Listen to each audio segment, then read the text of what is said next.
बहुत बहुत नमस्कार। स्वागत है आप सबका ज्योति क्लासेस में। आज हम फिर आप लोग के सामने मैथ का वीडियो या फिर लेक्चर लेकर आए हुए हैं। इसके पहले का जितने भी हम आज चैप्टर 6 का पार्ट 1 वीडियो लेकर आए हुए हैं। इसके पहले के जितने भी चैप्टर है हमने उसको डाल दिया हुआ है। अब जो भी इसके पहले के वीडियो को नहीं देखा होगा और डिस्क्रिप्शन बॉक्स में हमने सारे लिंक दिए हुए हैं, वहां जाकर आप वीडियो को देख सकते हैं। चलिए स्टार्ट करते हैं। स्टार्ट करने से पहले आप लोग वीडियो को लाइक, शेयर एंड सब्सक्राइब जरूर कर दीजिएगा। चलिए स्टार्ट करते हैं। चैप्टर के बारे में आज हम लोग यहाँ पे इस वीडियो के अंतर्गत देखेंगे।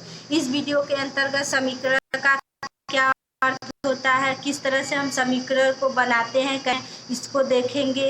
तथा समीकरण का क्या अर्थ होता है, अगले में देख सकते हैं। इसी में समीकरण तथा में क्या अंतर होता है, इसको भी इस वीडियो कवर करेंगे।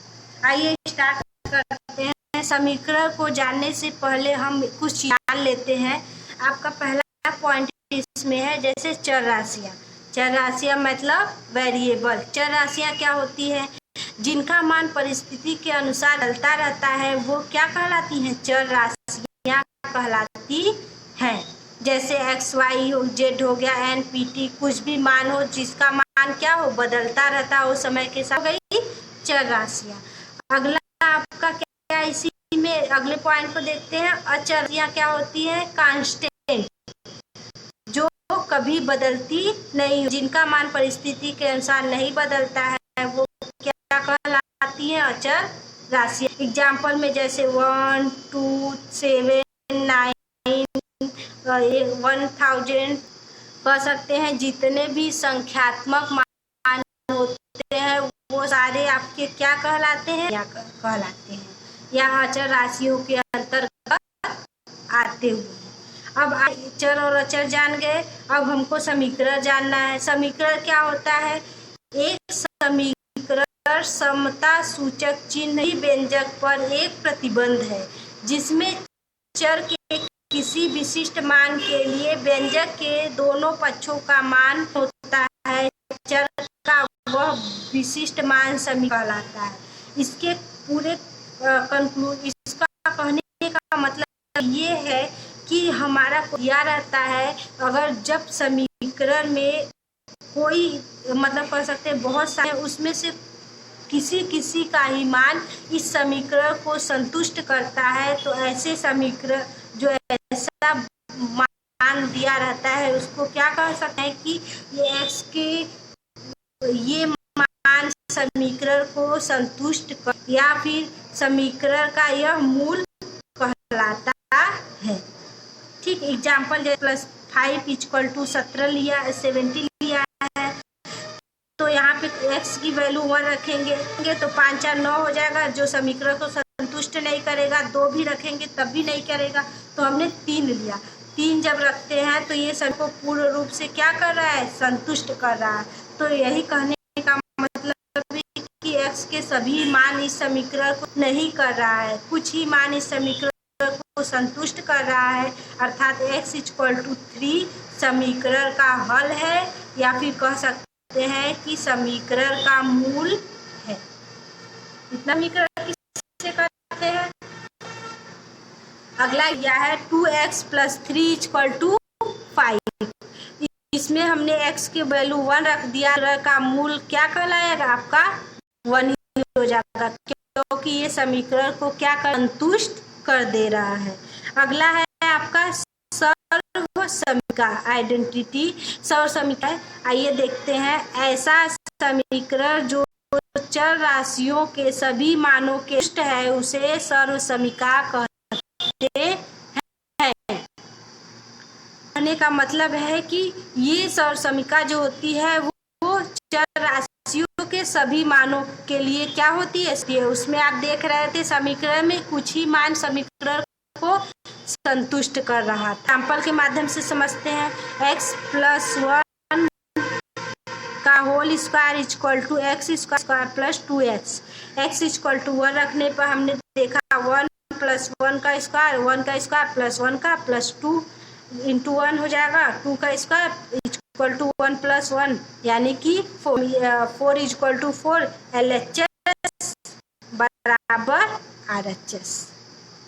समीकरण को क्या कर दे रहा है, संतुष्ट कर दे रहा है।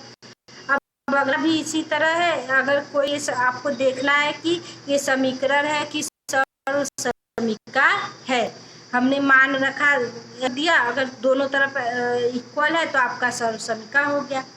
ठीक, अब इतना हो गया। अब आगे आपको पॉइंट देखना है, समीकरण तथा सर्वसमीका में क्या अंतर है।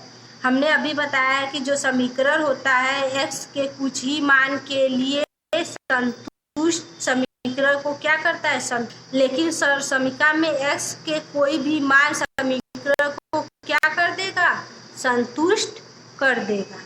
ये दोनों में डिफरेंस है आपका। अब आगे आपको पॉइंट को देखना है कि किस तरह से हम समीकरण तथा उसको हल करेंगे। अगर हमको समीकरण बनाना है तो ऐसे जब प्रशिक्षकों से आप बातचीत करेंगे, उसके माध्यम से हम समीकरण को क्या कर सकते हैं, बना सकते हैं। आइए देखते हैं, जैसे हमने क्या प्रश्न पूछ सकते हैं।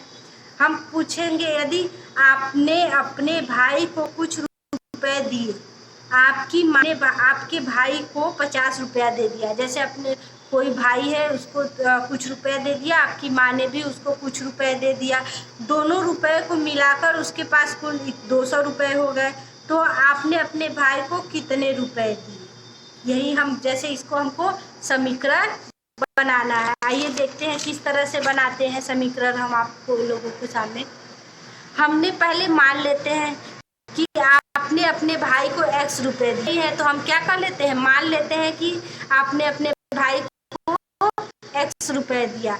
आपके भाई के पास अब आपके द्वारा दिया गया रुपया प्लस माँ के द्वारा दिया गया रुपया, यही तो हुआ। x रुपया दिया, माँ ने कितना दे दिया, 50, यानी टोटल कितना रुपया हो गया, 200 रुपये हो गया। तो यहाँ से जब देखिए समीकरण बन गया, ये आपका एक समीकरण ही है, समीकरण बन गया। अब यहाँ से आप x की वैल्यू ज्ञात कर लेंगे तो पता चल जाएगा अपने भाई को कितना रुपया दिया। तो x इक्वल टू यहाँ पे 200, ये प्लस 50 है तो इधर गया तो माइनस x की वैल्यू कितना आ गई, 150 रुपये, यानी आपने अपने भाई को 150 रुपये। ठीक, आइए कुछ क्वेश्चन और है इधर। इसमें हम ले एक, जैसे 5x प्लस 7 इक्वल टू 3, तो 5x इक्वल टू, इस समीकरण को देखने से पहले इधर कुछ देख लीजिए।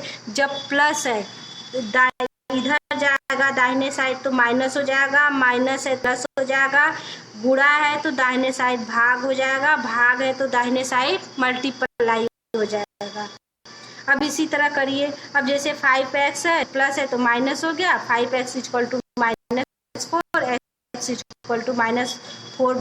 अब यहाँ पे 8x minus 3x equal to -17 हो गया।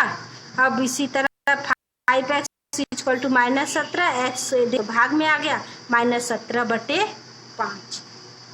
अब आप एक्सरसाइज ले लीजिए, आप लोग इसको सॉल्व करिएगा। एक्सरसाइज में हमने पहला क्वेश्चन दिया है कि निम्न में सर्वसमीका को ज्ञात कीजिए।